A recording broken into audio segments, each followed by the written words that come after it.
Good afternoon. I'm Valerie Hassan, and as the current head of department, it is my very great pleasure to welcome you all to this very special day in honour of John Wells on behalf of all my colleagues. And it really is wonderful to see so many old friends and current colleagues and students. Especially would like to welcome our very esteemed colleagues from Japan and Korea who've come specially for this occasion and who gave a very nice series of talks this morning. And also delighted that John Trim, who was John Wells's tutor at Cambridge in his undergraduate days, will be joining us this afternoon, I think slightly later in the afternoon, so that's a great honour as well. Now these retirement dues are always a challenge, aren't they? You want to find the right balance of sort of celebration and sadness, commiserations of sort of social events and academic content, and also want to try and represent really the whole of the contribution of the person who's retiring. But when you organise the retirement of someone who's been here 46 years, it's really truly an impossible task. And I'm sure it's impossible in an afternoon to really recount and celebrate all of the different areas of interest of John and all his contribution to English phonetics over the last few decades. Even if we had an hour per year, that would be a whole week of talks, and I'm sure that might be slightly too much. So really this afternoon we'll be presenting a few snapshots, if you like, of work in English accents, in lexicography, in phonetics teaching, and I hope that also John, in his talk, will talk about his other interests in Esperanto and many other. Will you? I don't think there's every time, to be honest. Oh, a couple of sentences, and many other interests I haven't even mentioned. So I'm very grateful for our invited speakers this afternoon, and we look forward to a very nice afternoon and also a very nice reception to which, of course, we'll invite on conclusion of this afternoon. And I'll pass the microphone to John Maitland, who's chairing the first part of the session, and introduce the speaker. Thank you, Valerie. As you can see on the screen here, our first speaker is Cruttenden, who is going to tell us about the high-rise tone in urban northern British.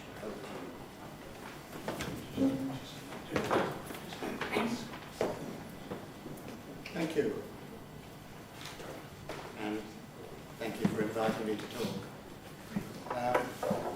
I was one of the first group of students whom John Wells lectured to when first appointed. I just re-echo something somebody said this morning, a promising lecturer was how it was described. Later on in his career, he inspired me and many others with his 3 volumes on English accents. I myself made some small contribution to English dialectology with some descriptions of English intonation in the cities of northern Britain. Henceforth, I call this Urban North British, or UNB. Now this variety of intonation is important also besides for general research, it's important for foreign language learners because they will almost certainly hear it, even if they don't use it. Today, I want to add to descriptions of urban North British by talking about Glasgow, and at the same time show how a recent global trend in English has indeed spread to Glasgow. I recorded a conversation with a 28-year-old informant, female, who had spent the major part of her youth in Glasgow and still had strong affiliations to Glasgow. The description that follows is from her speech. I looked in detail at the first 70 intonational phrases which she used in a conversation with me. Intonational phrases, of course, means tone units or tone groups or whatever, tone chunks or whatever you want to call it. And I used a combination of auditory and acoustic methods. Firstly, from this study, it has to be said that Glasgow intonation has the main hallmark of urban North British.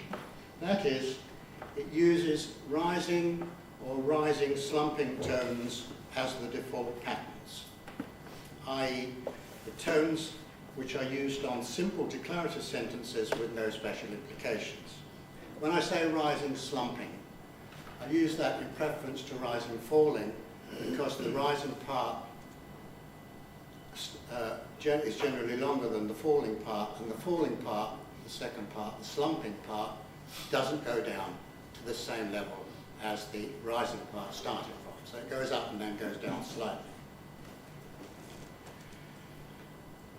So first of all, let's just hear some examples of these tones from Glasgow.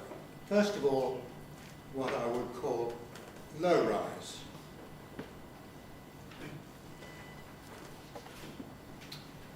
Now this one, in this one, the speaker is saying people are imagining they're performing to a child. You can interpret these spectrograms with pitch traces superimposed by looking at the thickened part to the end, which is meant to be the nuclear tone. So let's just hear the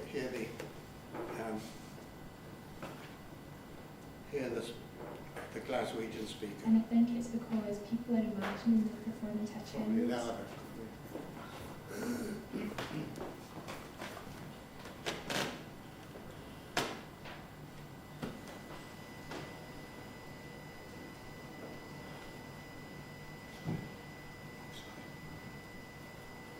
And I think it's because people are imagining they're performing to a child. The low rise I'm talking about is on child, child.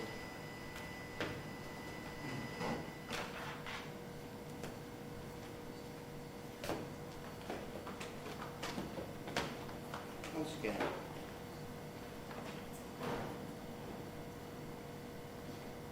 And I think it's because people are imagining they're performing to a child.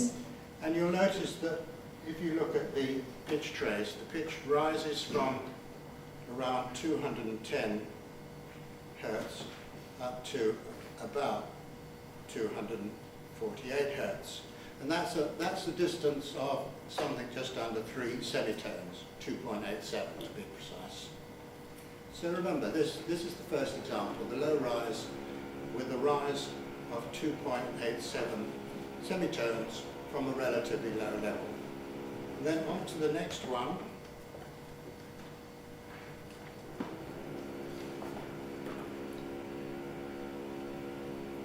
You do your bedtime reading voice. So you do your bedtime reading voice.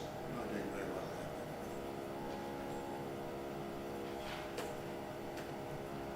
You do your bedtime reading voice. there. Reading voice, reading voice. And again, you see that it starts rising around 210 and goes up to a similar position to the last one. That is somewhere around, somewhere just below, just above 240 hertz, 248 to be precise.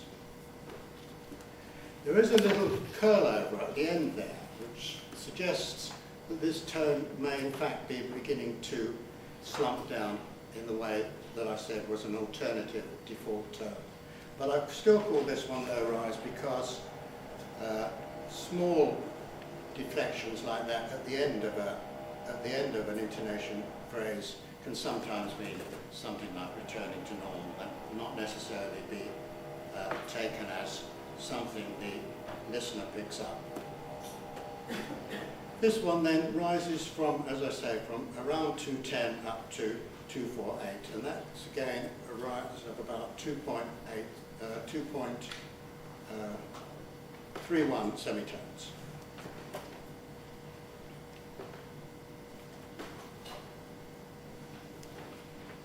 Okay, let's go on to now the alternative. The alternative default tone is rise slump. This one you see in Fig 3.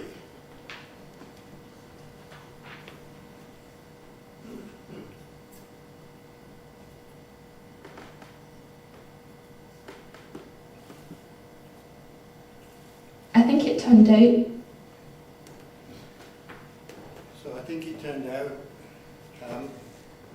Now this one I have called rise slump. You could, there's always a bit of dispute about these simple rises versus rise slump because of surrounding segmental effects. There is a T at the end here, which may actually be dragging that pitch trace down.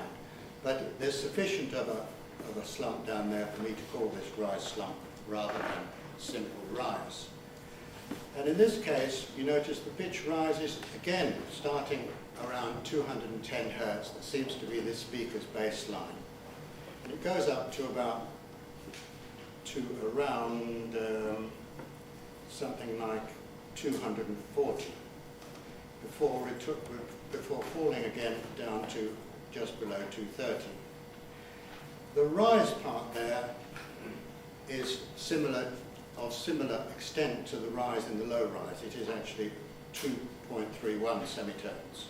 But the semitone fall is only just under 1 semitone. And another example of rise slump. The values that Greg got. The values that Greg got. In this case, you see the nuclear tone going up from around 220 if you take the trough there rather than the onset, little onset fall. Take the trough, which is around 220, you see it goes up to 267 or somewhat less than that, and down to just above 230. This is a span going up of 3.46 and a fall of 2.87. So those two types, that's low rise and rise slump, are then to be taken as the default tones for this axis. Now, if I count the number of low rises and rise slumps in my 70 intonational phrases, it turns out that 45 of the 70, that's 64%, had either low rise or rise slump. And only 7% had a fall, that is a simple falling pitch where the pitch ended low. If you compare this with data for RP, Quirk et al., which is the one usually quoted, had 51% falls in their data. Whether the distinction between low rise and rise slump actually means something, whether there is actually a semantic distinction between low rise and rise slump, is uncertain.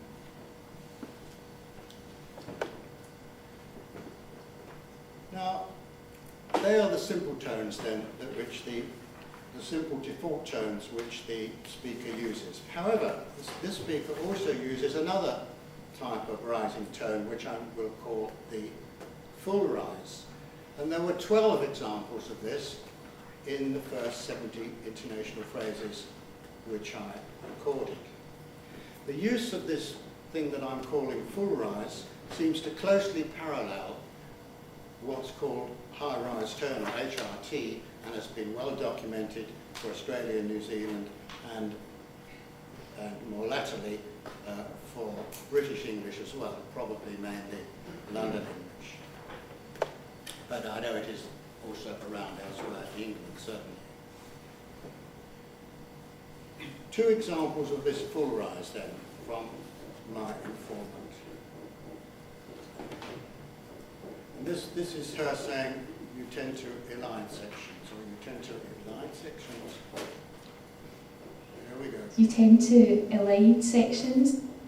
Tend to align sections, unite sections. And the thing you notice about this is starting more or less where the other one started, perhaps marginally lower. It starts nearer to 200. It goes right up to somewhere around 290, which is a much wider gap altogether. It is in fact 6.33 semitones when you compare that with the low rises, which were 2.87 and 2.31 semitones.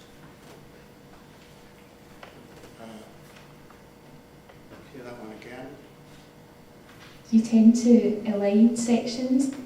You tend to elide sections.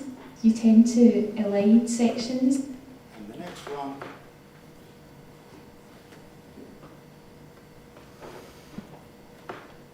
Were very different for the red stories.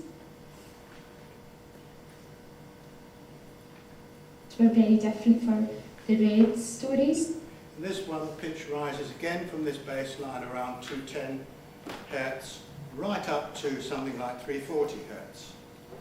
And that's a gap of an even bigger gap than the last one. That's a gap of something like 8.34 semitones.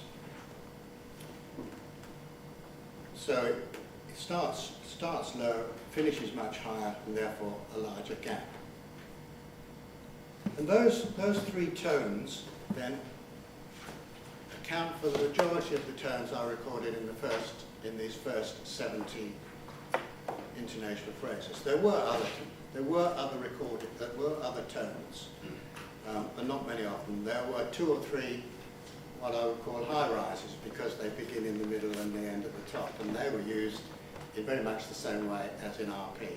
In other words, where the person definitely had not heard, and she said something like, were they? This sort of thing. Though I haven't actually illustrated that because it's not in any way different from RP. So, to conclude, what I hope to have illustrated here is that Glasgow intonation falls within the orbit of urban North British, or UNB. That is the sort of intonation which is used in a number of cities in the north of the British Isles, and which have in common this predominance of low rises and rise slumps. Moreover, UNB, and in this case Glasgow, UNB in general, and in this case Glasgow, is liable to the infiltration of a type of high-rise tone. In fact, it's as liable to it as is received pronunciation. So it's another case of the spreading of this high-rise tone, not only to as it were, the centre of the British Isles, but out into the regions as well. And I repeat finally what I said earlier, that foreign learners will increasingly hear these tones. Of course, they'll hear the high-rise tone, the full rise, even wider than just in UNB. They will certainly anyway hear these tones, even if they don't use them. So it's useful to know about them. Thank you.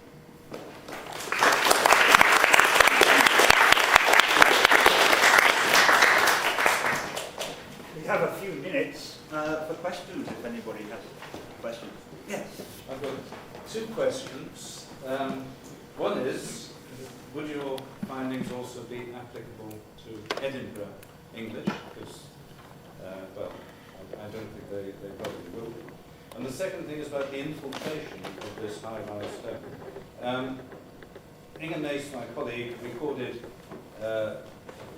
made recordings in Cardiff in the early 1970s, where this high-rise tone was very obvious, and I wonder whether this is something which is in fact rather older than the often stated idea that it's coming from Boston. For what time? Carl. In Cardiff in the early 1970s, about 1975, and there's also a BBC record from Bristol which had a very obvious high tone on a high-rise tone on one of the speakers there. So I wonder if this is maybe a southwestern thing. When was the Bristol record? I think Bristol, it's a BBC record, it's called Accents in English, made in the 60s. The answer to the first question, it wouldn't apply to Edinburgh. Now, other people can answer the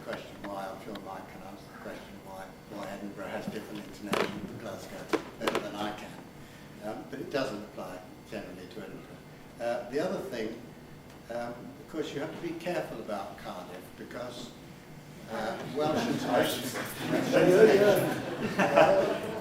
intonation tends to have rises in it anyway, or rise falls, and it may be native Welsh intonation you're hearing, and native Welsh English intonation. Very unlikely. Very unlikely, because you don't get it. You don't get this precise thing in other South Wales rises, but you do get it in Bristol, which is, I think. In general, I mean, it's clearly recorded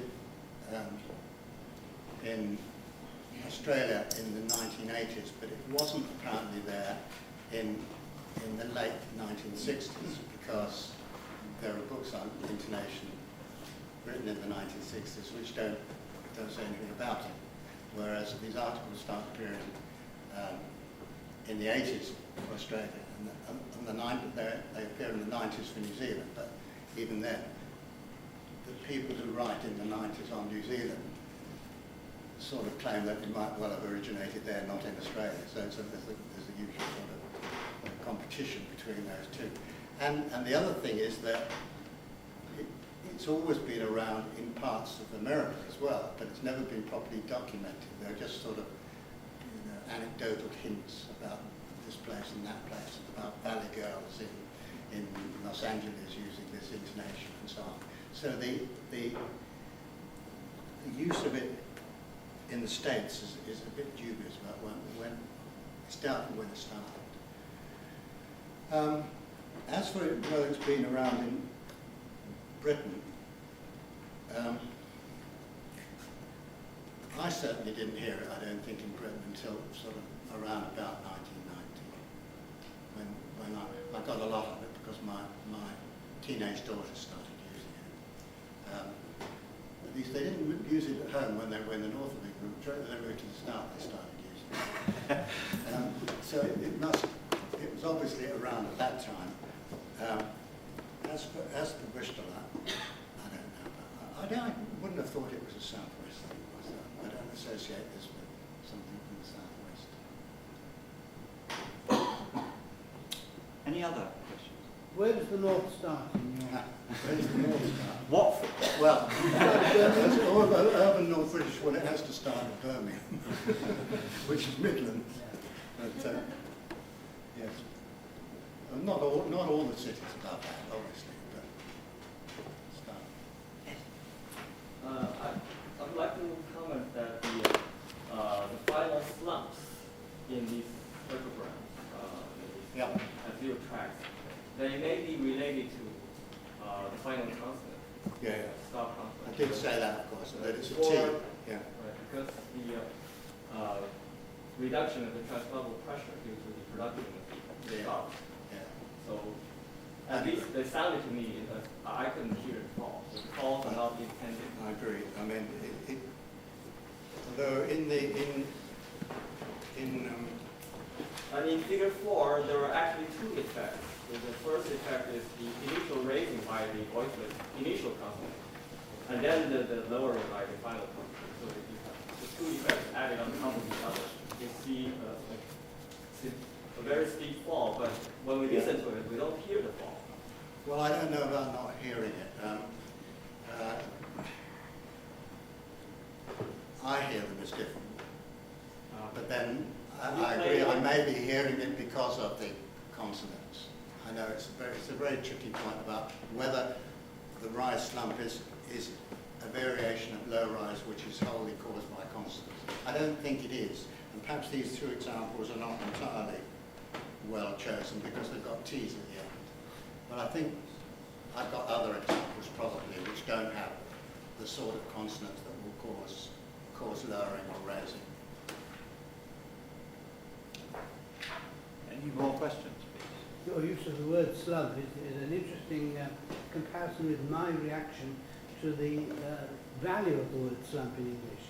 In other words, to me it gives a picture in my mind of something going pretty low and pretty narrowly, like the crump of a bomb, for instance. Well, But you use it well up the scale. Yes, well, I did have an alternative one time, which was rise slither. That would be applied to rise drop. Or rise droop. Drop doesn't sound as low to me. Droop is slump. Droop is nice, I think. Because I think I anticipated you there, as you probably know in my book, People Speaking, I used the term rise slumper for something different. Yeah. Simple. The wilting rise. So, right. Wilting rise. Rise wilt.